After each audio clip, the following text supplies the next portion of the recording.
Hi everyone, you're all very welcome to another Alpha Capital video. In today's video, we're going to discuss the importance of trading psychology in trading and how best to develop and maintain a clear mental mindset. So of course, psychology in trading, as we know, is one of the most important parts of trading, and many cases is the root cause as to why traders fail. It's not just about the risk, it's not just about the strategy, it's very much from a mental mindset as well. Now, our goal is here today is to help develop traders to develop positive mindsets and obviously prevent the idea from going on tilt. So going on tilt effectively means straying away from your plans, straying away from your structure, and finding the root cause as to why you're deviating from the process you're setting up. Now, we're going to go through 4 practical elements today that you can adopt to implement in your own trading to reduce the likelihood of this happening for you. And as I said, adopting a clear mental mindset. So the first element we're going to go through is the idea of disassociation, right? So you might start out on your day, let's say in the morning time, 7, 8 o'clock, or whatever time that you trade, with the best of intentions, right? So you've got a clear plan and you've got the idea that you're going to execute this plan to a T. And then somewhere along the line in the markets, a few things have gone wrong, and the anger, the frustration, the impatience suddenly starts to creep in. Okay, so it's like somebody else is like taking control of the actions you're taking, right? So removing yourself from the idea of following the process, removing yourself from following your plan, and obviously losing that kind of idea of losing control. Now, this makes sense because it's actually a coping mechanism that humans use when they're under pressure, right? So when you're under immense pressure, whether it's trading or whether it's in life, sometimes we use this technique so that we can actually detach ourselves from the emotions of the consequences of our actions. So when we do that, it's like what's happening in order to allow us to cope better with, and then often we can obviously use that mechanism clearly. Now, of course, if you're somebody that goes on tilt in your trading, right? So you deviate from your trading plan, you don't follow your rules, you're not holding yourself accountability, it's likely that you will also be using this coping mechanism of disassociation in other aspects of your life, right? So if you've had an argument, or there's a situation that you're trying to advise or avoid, should I say, maybe you're more likely to switch off, numb it out, pretend like it's not there, and use something as a kind of a distraction to obviously remove the idea from your subconscious. Okay, so that's obviously really important. So of course, so that's one example, right? So that's one very clear example of switching off in a state of high pressure, high stress. Okay, so you want to remove this idea of pressure and stress from your, I suppose, mindset. Now, of course, if we use the coping mechanism, then it's definitely going to show up, as I said, in other parts of our careers, of our lives. So we want to obviously try and reduce that as much as possible. Now, if we think that this association is numbing out, right, is allowing you to kind of divorce or remove yourself from the consequences of your actions, then it's important that adopting these, then obviously feeling the consequences will allow you to, I suppose, overcome these issues that are developing in I suppose, in the markets, with the issues that you're currently seeing, currently being presented for you. Now, of course, as the pressure rises, as you've taken losses, okay, as things aren't going your way too, it's important that you stay fully present. You stay fully conscious, and you stay fully rooted in your body, that you are fully aware of what's going on.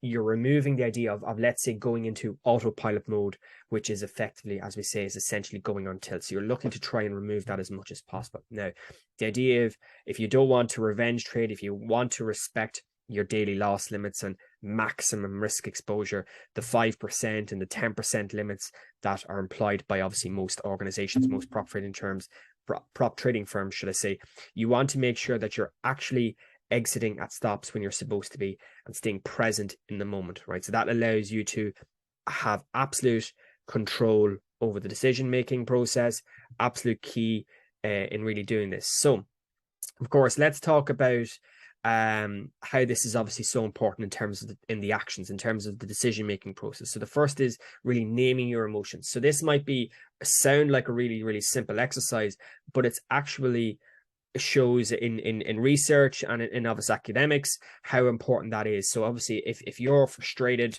you're able to name, right, I'm frustrated because of X, Y, and Z, because there's something happening that's creating is the root cause of that frustration.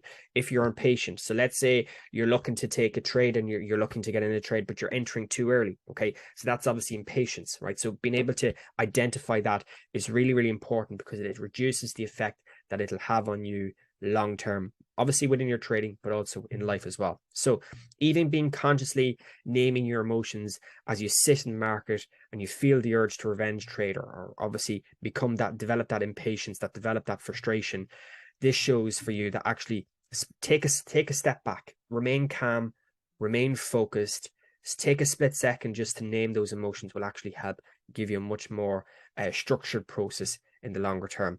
So of course, that automatic process, when you're feeling a strong emotion, the pressure and stress is obviously very, very clearly rising, right? So you want to try and remove that stress, remove that pressure as much as possible. And then so you're about to take the actions that is preventing you from sabotaging your trading. So you obviously want to make sure you're being calm as possible.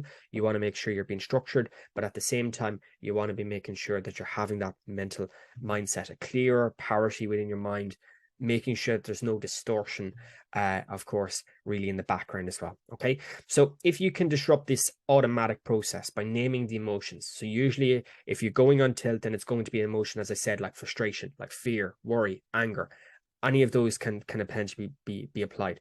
Those emotions are charged up, and then they lead to you to take the actions that lead to undesirable results, right? So if you can bring your conscious mind to the emotional point of view that you're feeling, that you can disrupt it.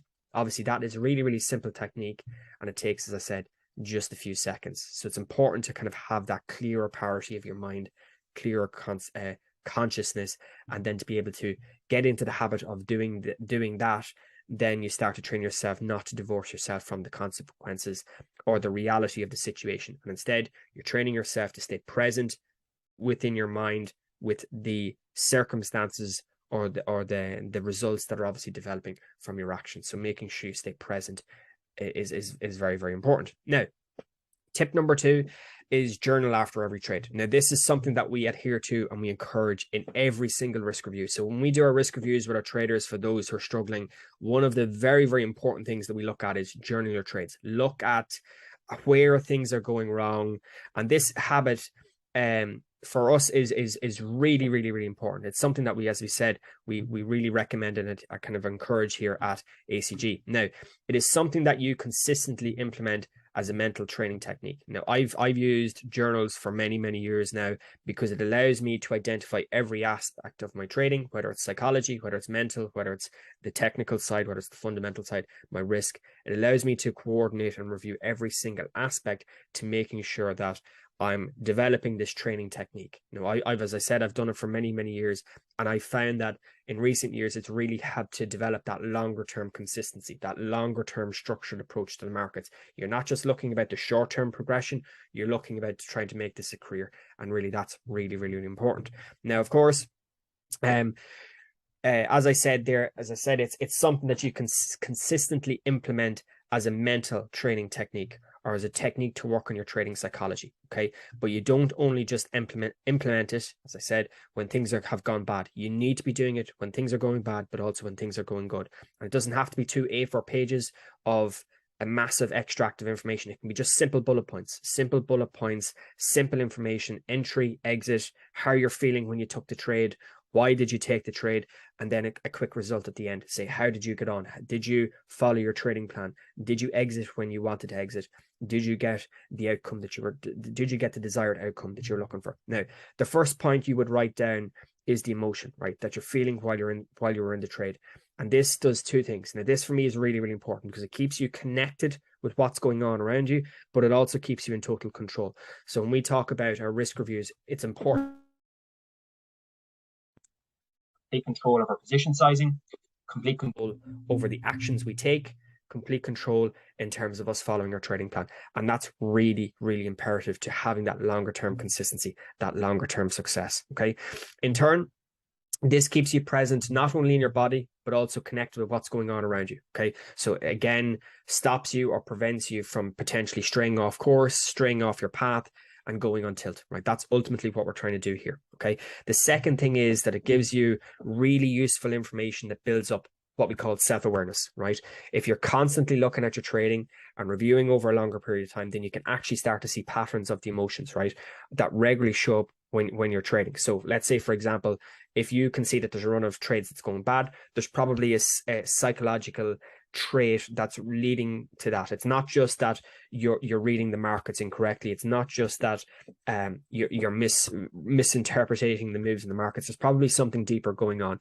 And it's also important because it's useful because it tells you how to operate under stress. So that's obviously bringing in the revenge trading. So of course, when one loss becomes two, becomes three, and all of a sudden you're 3 or 4% down, and then you're like, oh, what the hell with it?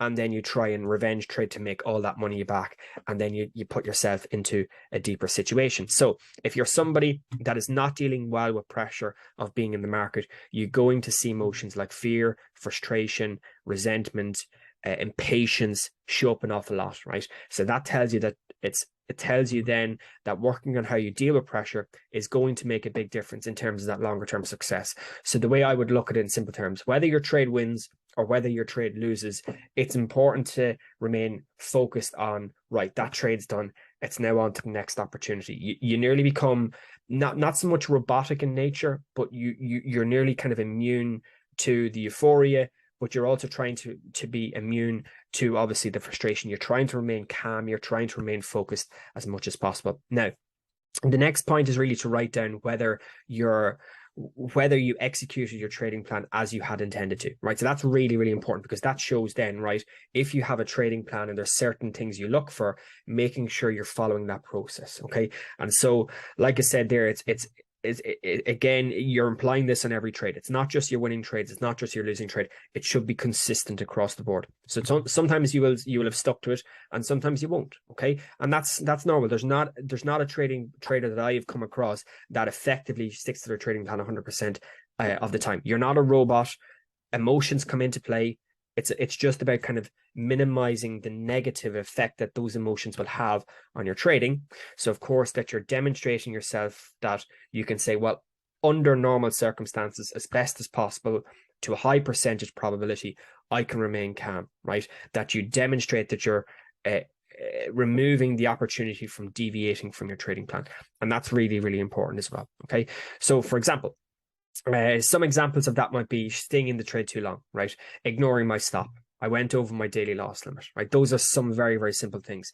This allows you to keep you conscious, keeps you present, and as I said earlier, keeps you connected with the consequences of your actions and adopting, as I said, that approach earlier of self-awareness. So this will be helpful with your weekly reviews, your monthly reviews. Okay, you should be sitting down constantly looking at your performance every week, every month, every day. If you're a high profile, if you're a high volume trader, let's say you're trading 7-8 times a day, you really should be sitting down at the end of the day. Give yourself 5 minutes, sit down, review your performance. Just allows you to make sure that you're obviously very, very quickly going back over your performance, but you can start to visualize, you can start to identify if there's maybe negative traits coming through, if there's negative habits coming through, you can very, very quickly identify that, right? So like journaling itself takes about 20 seconds probably per trade or per position you take. I would generally say take your trade, then do the journaling. So at least that way then the information that you're writing up on your trade is relevant to how you felt at the time. You're not doing it 4 hours or 8 hours later after you've kind of removed yourself from the present situation. Okay. Now, the third element is what we call progressive muscle relaxation. Now, a lot of you are probably saying, what does that even mean? So this is something that you can do outside of trading, right? So it's a kind of meditation or relaxation of your body, right? So it's not something that you can just shorten into it is something that you can shorten into a quick technique, but it's also something that you can implement while sitting in front of your computer, right? In front of your monitors while you're in the markets. So basically, it's a technique that helps you consciously release tension from your muscles, and releases tension from your muscles, and it obviously allows you to kind of bring that kind of tension, bring that kind of level back down to normality. So basically helps you to, as I said, release tension. Progressive muscle relaxation is different to normal meditation, okay, where you relax your whole body. this forces you to release specific specific tension from your muscles. Now, that's really helpful to physically stay connected with your body while you're trading. So again, key to resolving from you going on tilt. It also helps you to get really skilled at relaxing on demand, right? So it's a coping skill or a strategy that helps you deal with the increased pressure that you're feeling in the market, right? So what does that mean? Well, logically, if you keep stress levels down, you keep that flight response from triggering, then you can continue to have a more normalized control over your mind and over your emotions. So the decision-making process that you take is very much not so much rigid in terms of what you ideally always want, but as best as possible, keeping that kind of even keel, making sure you're kind of staying on that path and obviously not straying off it. So that's really, really important as well. So simple example of this can be like squeezing your right wrist, taking a couple of deep breaths, squeezing your left wrist, releasing tension by just remaining calm, remaining structured as to what you're looking to do and removing yourself from the situation. So that's something that we talk about a lot in our risk reviews when we're sitting down with one-to-one clients. We say it's important to remain calm, right? So when you see the markets being frantic, it's important to take a step back, make sure you're being calm, remove the tension, remove the stress.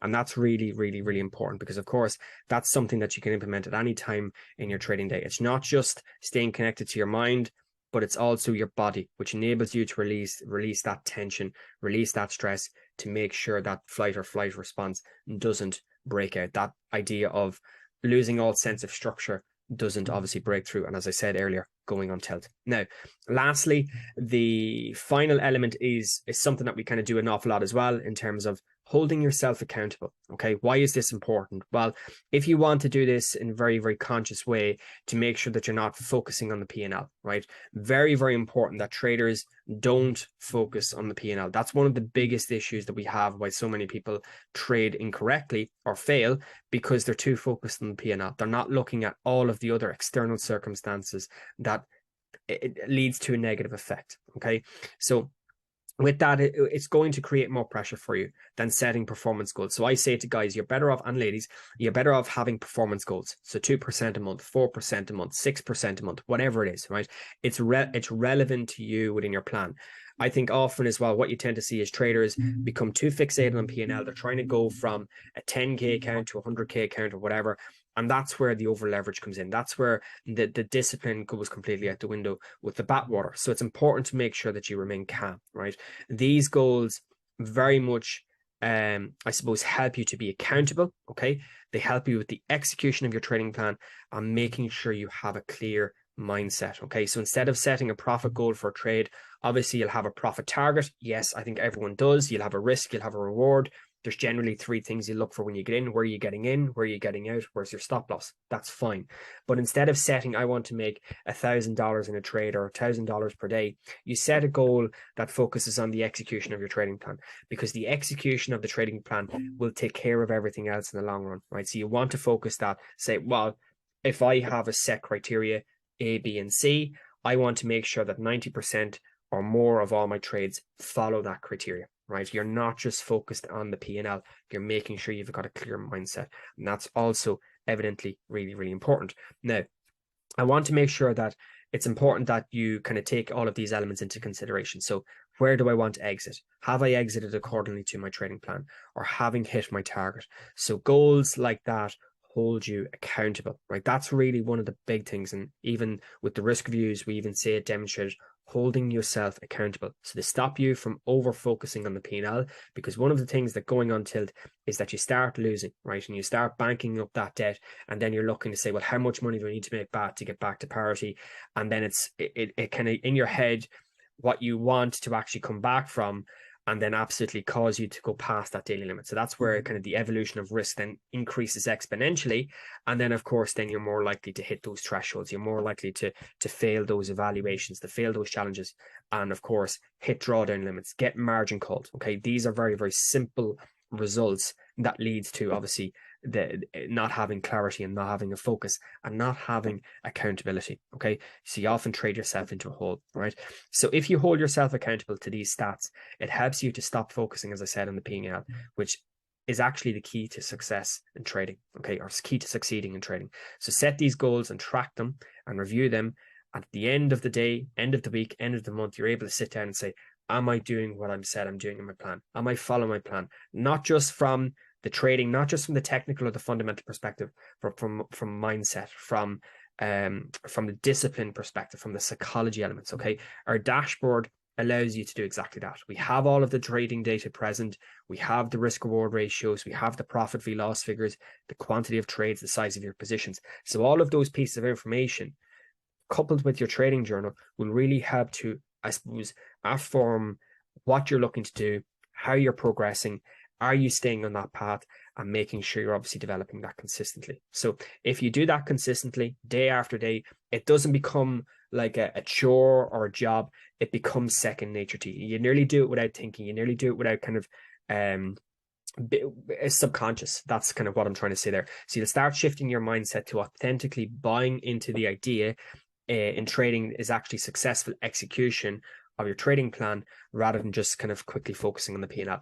Everything else, if you have a successful execution of your trading plan, everything else will take care of itself in the back end and over longer term time scales, because of course you'll demonstrate over month in, month out, you'll demonstrate that efficiency, you'll demonstrate that composure, and of course you'll demonstrate that profitability. Okay, so thank you everyone. I hope this helps with obviously yourself as a trader. I hope it resonates with you. Of course, if there's any additional commentary, of course, feel free to leave it in our comments section. And of course, subscribe, please share. Until next time, take care. Have a great week. Thank you.